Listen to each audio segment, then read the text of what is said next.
আমার আজকের নিবেদন কবিগুরুর লিপিকা কাব্যগ্রন্থের অন্তর্গত 17 বছর।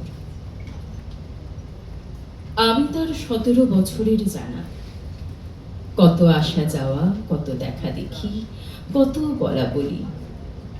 তারই আশেপাশে কত স্বপ্ন, কত অনুমান, কত ইশারা। তারই সঙ্গে সঙ্গে কখনো বা ভোরের ভাঙা ঘুমে শুকতারার আলো, কখনো বা আষাঢ়ের ভর সন্ধ্যায় চামেলি ফুলের গন্ধ, কখনো বা বসন্তের শেষ প্রহরে ক্লান্ত নহবতের পিলু বাড়োয়া। 17 বছর ধরে এইসব গাঁথা পড়েছিল তার মনে, আর তারই সঙ্গে মিলিয়ে সে আমার নাম ধরে ডাকত। ওই নামে যে মানুষ সাড়া দিত, সে তো একা বিধাতার রচনা নয়, সে যে তারই 17 বছরের জানা দিয়ে করা।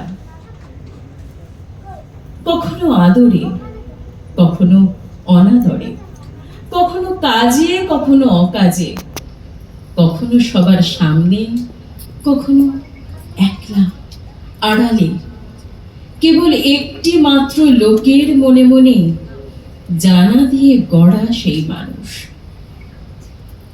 তারপরে আরো 17 বছর যায়।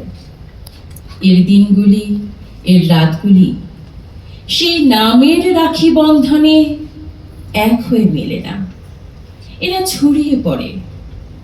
তাই এরা রোজ আমায় জিজ্ঞেস করে, আমরা থাকবো কোথায়, আমাদের ডেকে নিয়ে ঘিরে রাখবে কে? আমি তার কোনো জবাব দিতে পারিনি, চুপ করে বসে থাকি আর ভাবি। আর ওরা বাতাসে উড়ে চলে যায়, বলে আমরা খুঁজতে বেরোলেম। কাকে কাকে তা এরা জানে না। কখনো যায় এদিকে, কখনো যায় ওদিকে। সন্ধ্যাবেলাকার খাপ ছাড়া মেঘের মতো অন্ধকারে পাড়ি দেয়। আর দেখতে পাইনি। নমস্কার।